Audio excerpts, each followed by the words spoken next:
Well, hi folks, my name's Chris, this is Northern Embers. Today it's a beautiful day. I felt like coming out for a cup of tea, and it got me thinking about winter woodland teas, or what was available to me. This is a Scots pine. The bark is quite rough near the base of the tree. As it goes up it smooths off, turns more reddish in colour. The needles are in pairs, makes a nice tea. If you've seen any of my other videos you'll see I've had it a couple of times, so I'm not going to have this one today. High in vitamin C, but this is one.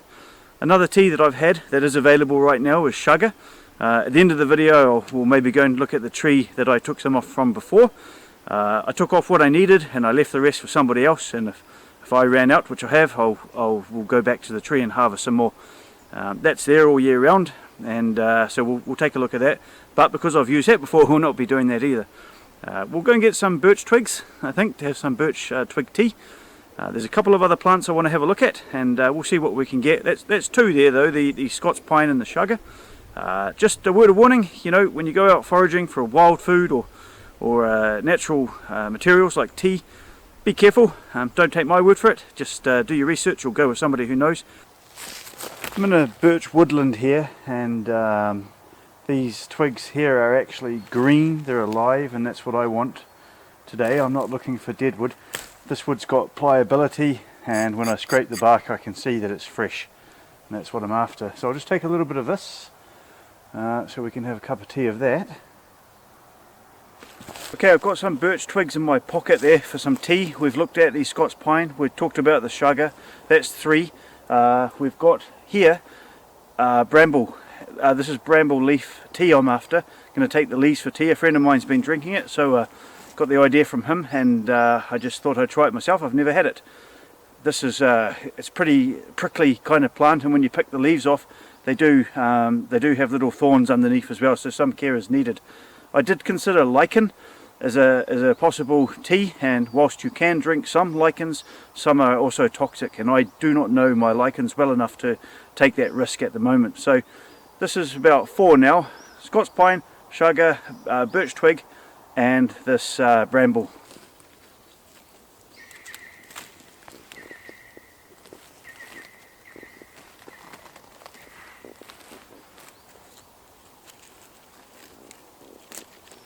Okay, what borders the woodland by me is a river, and so I've just found here some beech saplings, and these young ones here, they tend to retain their leaves. Well, in the springtime when the buds open up and the new leaves come, you can actually eat the leaves as a salad. They say they're nice. I've had them. I find them a little bit bitter, even the very fresh ones, but you can eat the leaves, and so you can also drink them as a tea. These have been naturally dried, and they're nice and dry, so we'll pick a handful of them. My identifying features for the beech tree is smooth bark, quite grey, and also the buds are actually quite pointy and rusty coloured. Well, here's my A-frame seat I made a wee while back. I did a Kettle cook here actually, and since then I've been on a diet and lost no weight whatsoever. But let's see if we can still hold my weight. That's great, got a seat. So, shooters are out. I think we'll get the kettle fired up.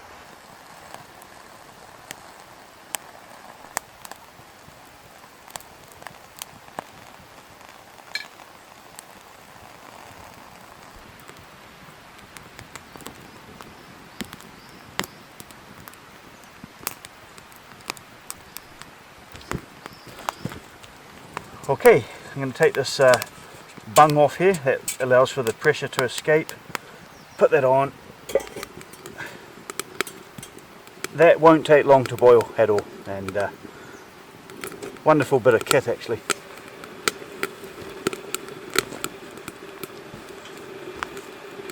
To put more wood in, I've got two options. I can go in for a little hole there and feed it on the bottom there, or I can just go from the top there. First tea is going to be the beech leaf tea.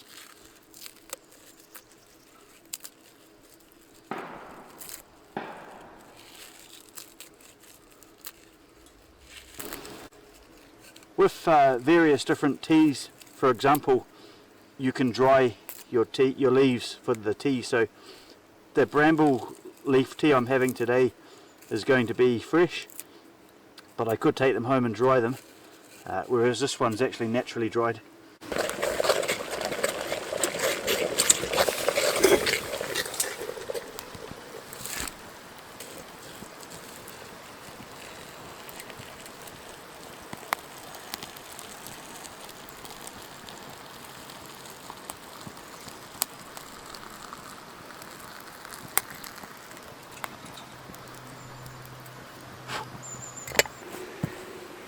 Okay, that's been in the pot for about 7 or 8 minutes now, that beech leaf. So I've refilled that and we're boiling it again for the next tea. Take a look at this.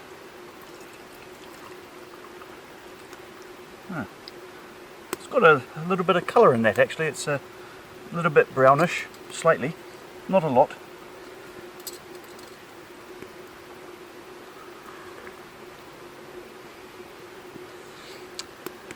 That's not bad. It's actually not bad at all. I'm not saying it's full of flavour or anything. It's, you know, akin to boiled water with a slight taste of something, but it's not too bad. It's a good one.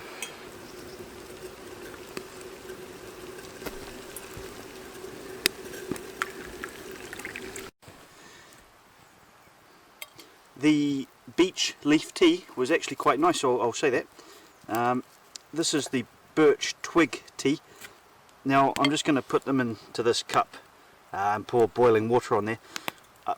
What I'd probably like to do is have one of my kettles actually that I can put on the fire and put the twigs in that and boil the twigs in the water.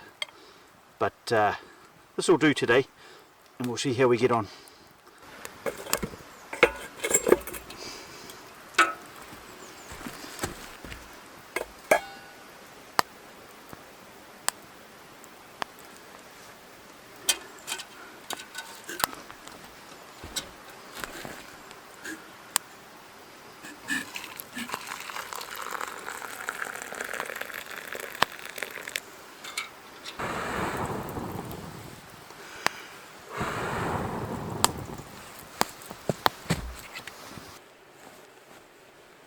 Okay, kettle's back on, get that water back up and ready for the bramble tea. This is my birch twig tea. Now with these wild teas, they're never completely flavoursome as strong as your normal tea. I think probably the sugar is one of the strongest I've had in terms of flavour, but also the lime flower, that's my favourite tea. We'll be looking at that in summertime when the lime trees flower. But as for this,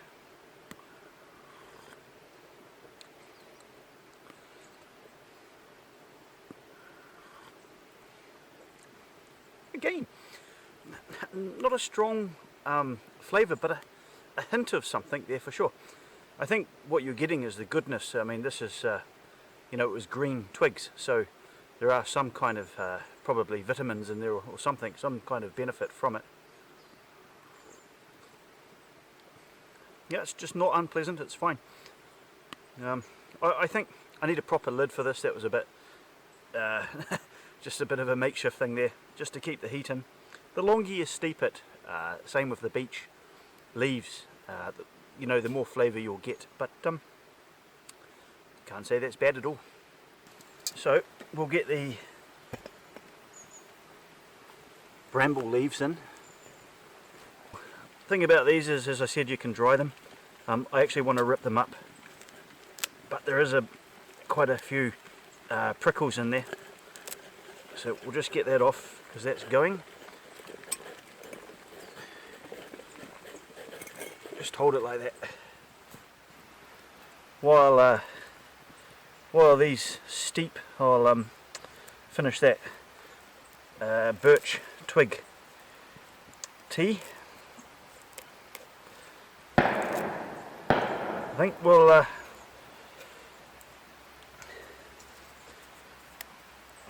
we'll get that steeping for a while, and we'll give the bramble leaf tea a try.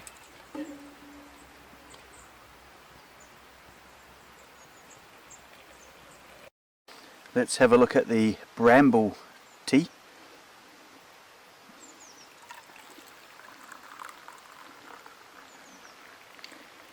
I think there's a bit of colour there. Right, how's the bramble tea? Well, it's nice actually. It's got more colour and more scent and more flavour in my opinion. I could let it steep a little bit longer. That cast iron teapot's quite good, it really retains the heat, but I just wanted to try it. I'm pretty happy with it. Now, we've looked at the Scots pine, we've looked at sugar, and I'll show you a little bit of that. We've got the bramble leaf tea, we've had the birch twig tea, and we've had the beech leaf tea, and so that's 5 just out here. And now there's probably more. I did look at birch bark tea as well, which I think you can have, but again, that's got a lot of oils in it, and I need to research that a little bit more, so I'm not even going to touch that. The other day, if you want to check out, it was my last video, I did the mess tin bacon and egg pie, so that is this here. It doesn't look the best, but I've got to say, it really is quite tasty actually. So with my nice bramble tea, my mess tin pie, which has actually got a little bit of a smoky flavour in there as well. It's very nice day. So thanks a lot for joining me. I think in spring or summer we'll take a look at a few more teas and see what we can find. Cheers.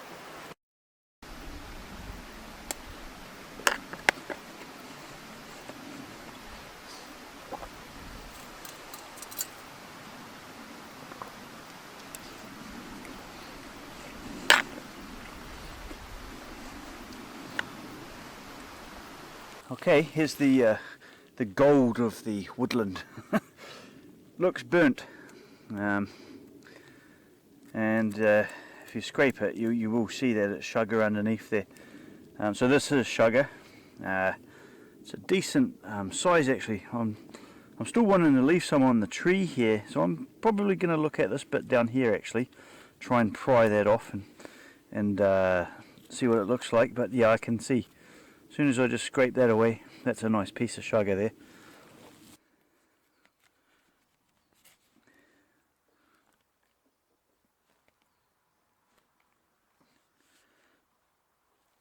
Whoa! That's the piece that just went flying off the tree there. Okay, we've just looked at the sugar, and I've taken that bit off the tree, but this is actually another piece as well. This is a better specimen. I've cleaned it up of all that sort of burnt looking part of it. We've revealed the nice fungi under there, and it's a nice tan colour. Makes a fantastic tea. Can also be used for fire lighting. There's a couple of videos I've done with both of those. We've got the Scots pine. The bark's quite rough at the base, but as you go up the trunk it smooths off. The needles are in pairs. There's a cone, even a nice reddish part there as well. Makes for a good tea, high in vitamin C. We had the birch twig tea, and I picked that live. It was green. I think it's better to boil it in a pot actually for a little while, and you'll get more out of it. That's probably got some quite good benefits for you as well. This was the bramble leaf tea. Now brambles are also called blackberries. Bramble's a Scottish name, I think. These leaves aren't in their best, at their best at the moment, but fresh growth is coming. It was still quite a nice tea, just a little bit of care when picking because of the needles and thorns on the bottom there. This is the beech leaf tea that we had. Some beech trees will retain some of the leaves. These are dried naturally on the tree. Good identification, nice smooth grey bark, and these buds here are pointy and quite reddish. And also, look on the ground, you'll get these outer husk parts here, or burrs I think they're called. Contained within each one of them is the beech mast or beech nuts, and I think it's 3 nuts per one of them, and you can eat them, and I will show you that later. However, I think you can't eat them in great quantities. So hope you enjoyed the woodland tea. This is a book that I got right at the beginning. It's called Food for Free. It's got the beech in there, it's got the brambles in there, and other things as well, like your wild strawberries, rose hips, ground elder, bilberries, chickweed, and Alexanders. And it's a great wee book if you're interested in, well, wild edibles that are free, and also some teas as well as other things. Thanks for watching. Cheers.